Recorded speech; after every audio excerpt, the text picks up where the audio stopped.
Hello and welcome to this Warcraft replay. Sorry about these very short loading screens. Yeah, like I usually because I'm recording in windowed. I now started launching the Warcraft program instead of actually just clicking on the replay file. So yeah, there's that. So. For those of you that missed out on what I said in Game 1, I will start casting Warcraft 3 in 4x3 next year. Yeah, and just cover the black bars with an overlay, very much like Back to Warcraft, Storm Easy, and Pureby does. Yeah, hopefully you guys don't view that as copycatting. I just, you know, with all this resolution stuff, with this new monitor, I've been very, what is it? I've been thinking a lot, and yeah, should probably change back by then. So yeah, right now 720p, still 60 FPS. That is probably the difference of my usual videos. Yep, back to this game. Turtle Rock is the map, game 2 from the Phoenix Cup between ZDR, the orc player in the top left, and Nicker, the yellow Night Elf player in the bottom right. We are going to have Ancient War creeping at this Ogre Worry camp for Nicker. I'm always amazed at how... I mean, I know ogres aren't that very high in terms of intellect, but yeah, that's not... I don't think that's excusable, honestly. Oh well, it'll be nice for Night Elves. See, just one step from the Ancient of War and they start to aggro. It's very comical, really. We're gonna have the Blade Master for ZDR, and the Demon Hunter once again makes a return. So, yeah. Usually at this point I talk about Game 1 and how it can be fixed for the losing player. But then again, whenever I say that, whenever I make my opinions known, doesn't really happen. So, of course for Nicker, don't fix what's not broken.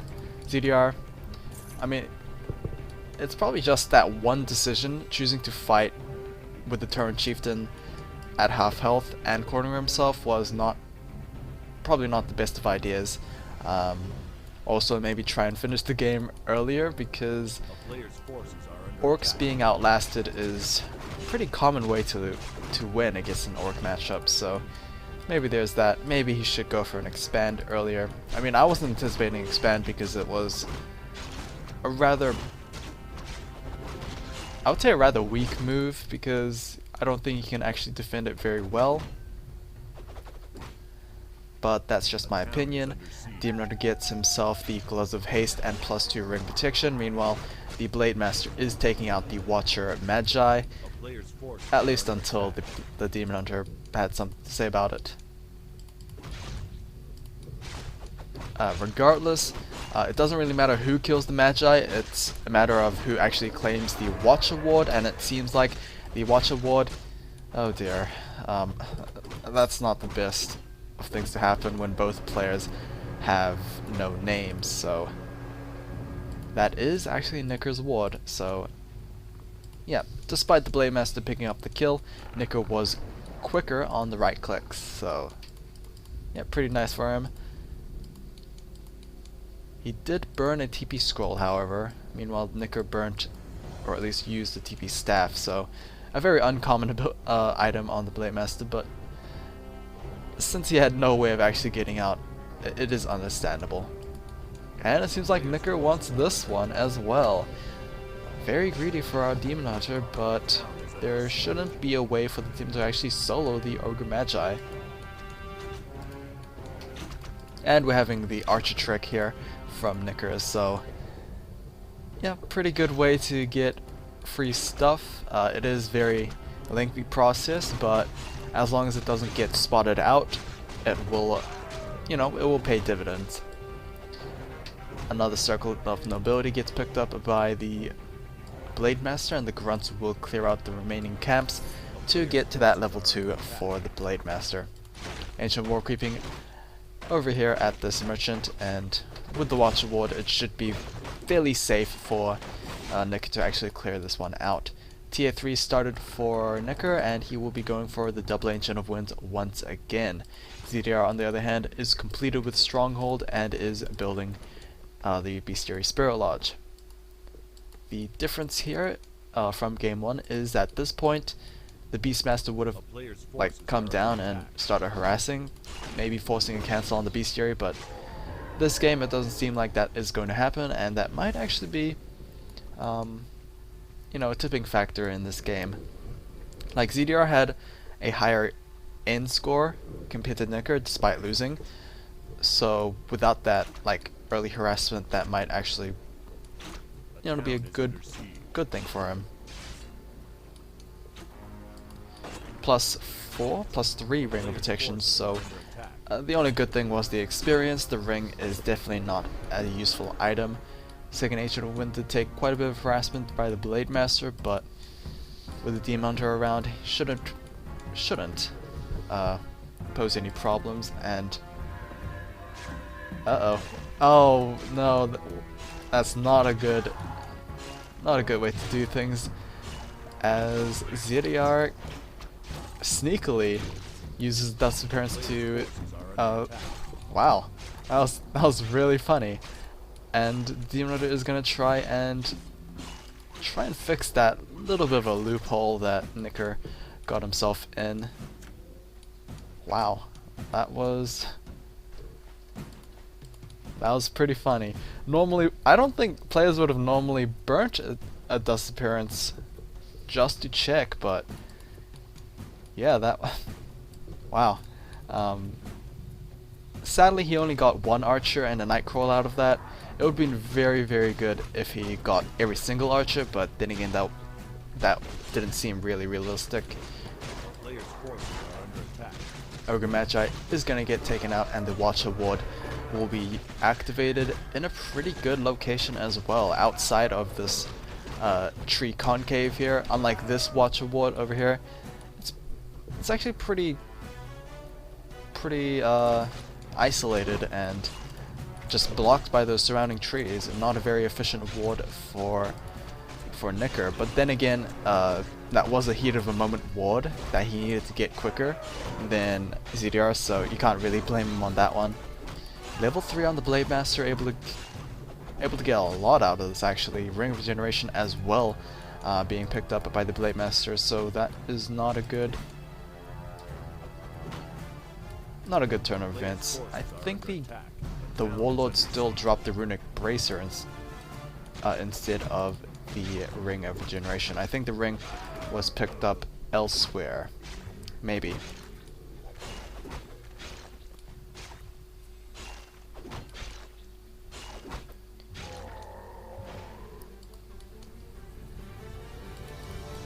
Alright, Druids of Talons starting to mass up for Nicker. 31 versus 49, so yikes, that is a scary position to be in. If Nick could shoot, if ZDR chose to actually start fighting, Nicker would have been a bit of trouble there, as he has almost a 20 supply disparity.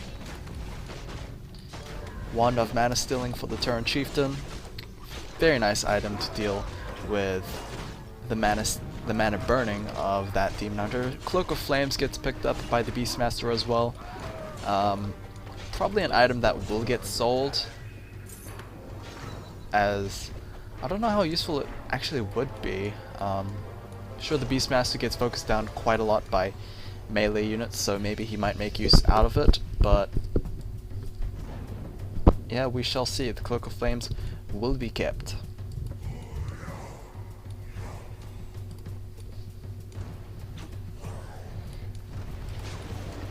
Level 2 mana burn on the Blade Master. He will only use that one Windwalk that he has left, and the Terran Chieftain once again gets cycloned but not surrounded, as it is kind of risky to commit on a surround here, as the Raiders are making their way into the Druid of Talon line, and without a really solid front line for the Night Elf player, it's going to be rather difficult to keep these dots alive, despite tossing plenty of Cyclones around. No Goblin Tinker, so no Pocket Factory to actually deal or rectify that frontline issue. The Raiders are slowly making their way and taking out these Druids of Talons here. The Blade Master is infuriatingly still cycloned to death, so maybe, just maybe, the Blade Master out of this fight might turn things here.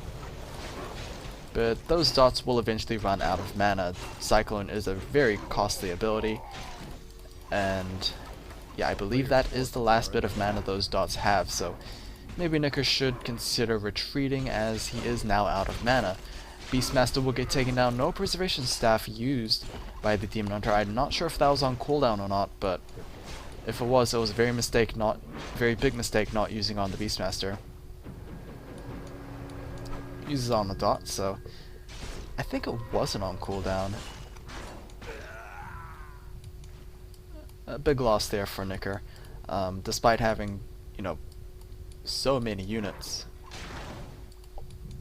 The Orc army is pretty difficult to deal with.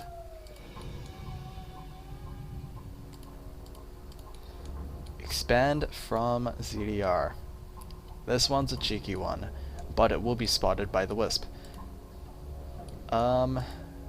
He only got 30 gold out of it, unfortunately, so it hasn't really paid off. Knicker spotting this base should realize that he should take it down. Unfortunately, Druid of Talon's not very well known for their base destroying capabilities. We actually needed a Goblin Tinker for that, but Knicker is actually holding on. I mean, I don't think... Oh, okay, finally revived the Beastmaster, but yeah, still need the Goblin Tinker, I think.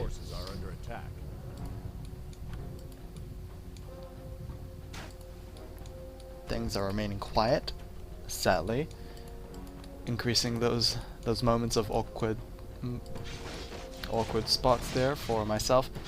Turn Chieftain gets level 4, so level 2 Shockwave was already trained up. Level 2 Endurance Aura should be the one popping off the Turn Chieftain. Otherwise he will get himself Stomp, so I guess Stomp is pretty good in a situation like this, where he gets around all of those Druids of Talons and goes for that massive stun, but we shall see. Endurance Aura still has yet to get that level 2 state, so it might very well be War Stomp. Pocket Factory, so that means that the Goblin Tinker is finally in this game. Sadly, it could have been used a lot earlier. 46 versus 61, the base is still alive and has managed to mine out 500 gold, so yeah, that base maybe has paid itself off. I'm not sure how the wood conversion from gold is, but maybe 500 gold is enough to actually at least break even.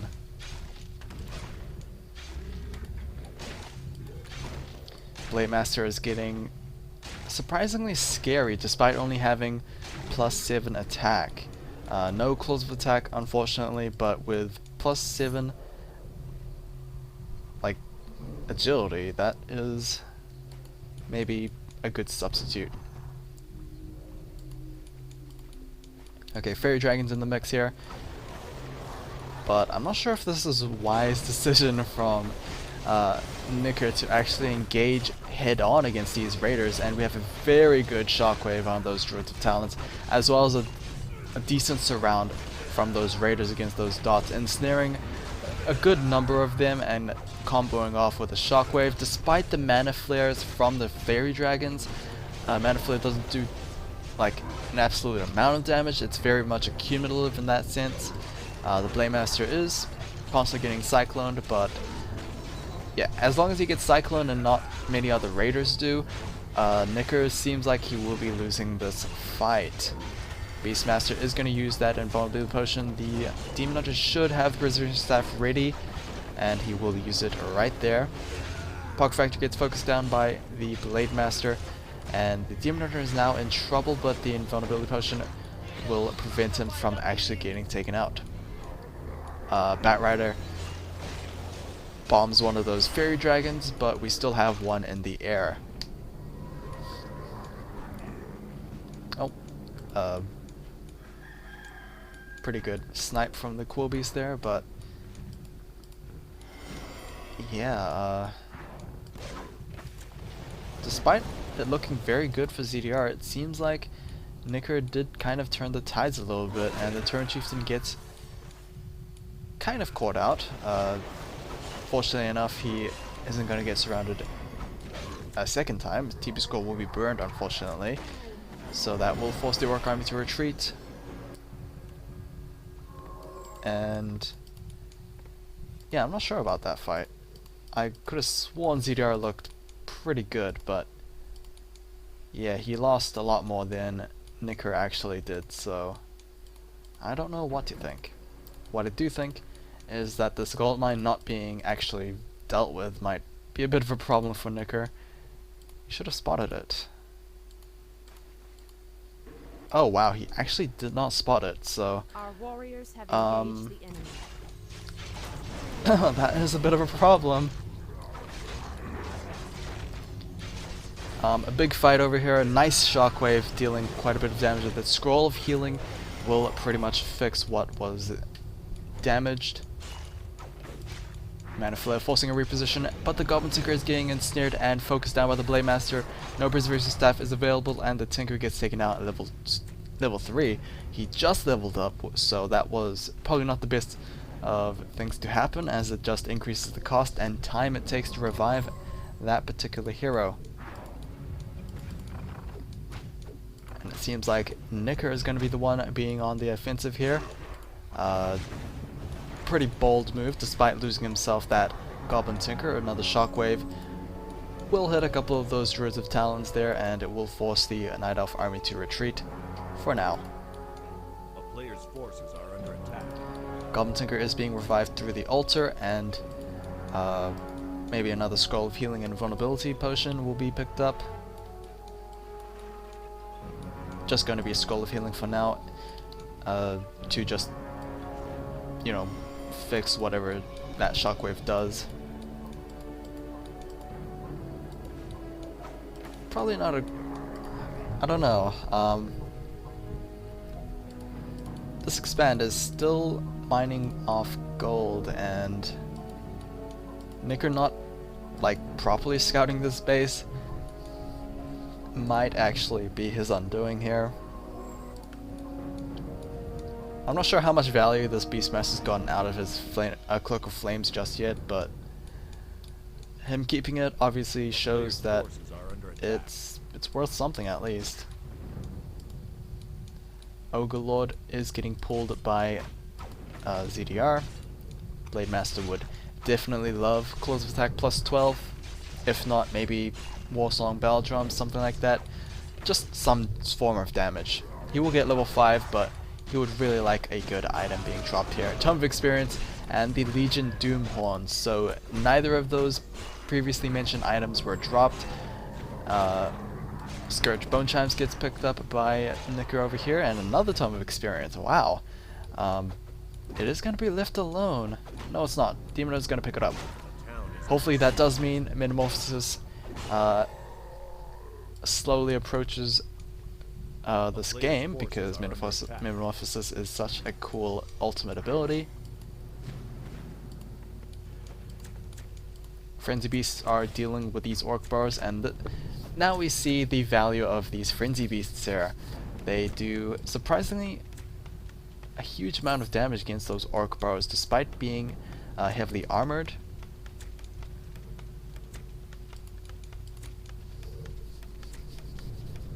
Yeah. Actually, no, I guess despite wasn't a really good word, since fortified armor is the bane of piercing attacks, so... Oh yeah. Very nice amount of burst damage come down on the Beastmaster. TP Scroll will be forced, however, and Knicker will disengage from this fight, not losing any units, I don't think. I think that was just a raider. I think. It is a weird looking corpse, so I am assuming it is a raider. Base number 2 coming, or base number 3 coming down for ZDR. This one surprisingly might get like spotted before this one does, but yeah, like not properly scouting this base is not. It's basically losing Knicker the game here. And the Batrider gets himself a Fairy Dragon to go, I guess. You can see here a lot of gold in the bank for ZDR. That base is doing wonders for him, and this base does get spotted before the already existing second base here, and it seems like Knicker wants to fight.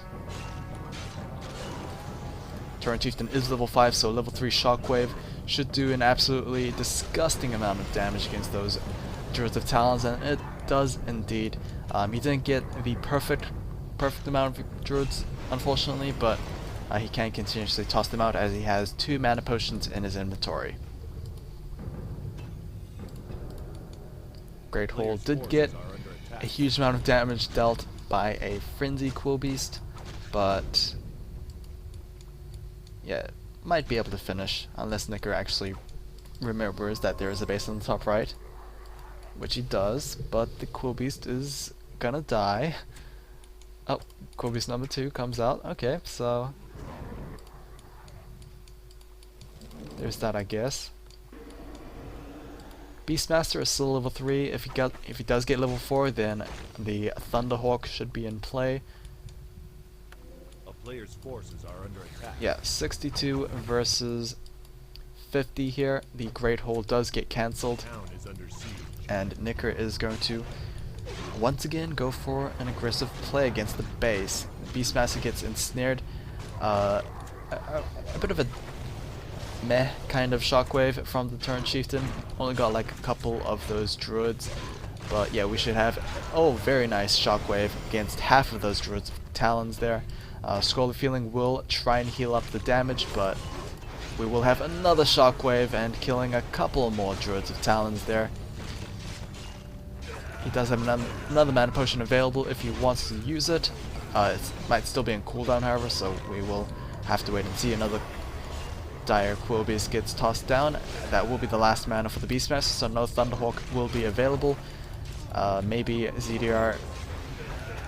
Not ZDR, maybe Knicker should consider maybe splitting his Druids of Talons, because he did receive a lot of casualties from Shockwave alone.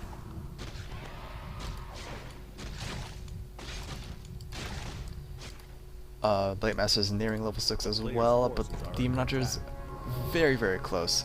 100, or around 100 experience away from that Metamorphosis. Maybe the Blade Master has a little bit more of a game-winning ultimate ability. However, Blade Storm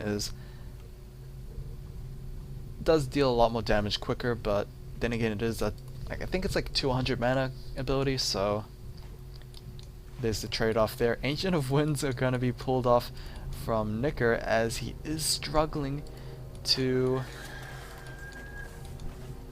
scrape gold from his whatever, I guess. Like, he is going to try and focus this Tree of Eternity's gold mining, I guess, but yeah, I don't know. 32 against a low upkeep army is definitely not a good situation to be in. Fairy Dragons are zapping plenty of lightning as well as those Thunderhawks there, but I think this might have been a little too late for Nick to decide. Expansions might have been, you know, better. Gold mine on the right, almost mined out about 60% of the original amount, and another shockwave will be coming down on those druids there. This seems to be GG for our Night Elf player, and sadly level 6 will not be coming down for the Demon Hunter. The Blade Master is out of mana, so he can't actually go for a Blade Storm.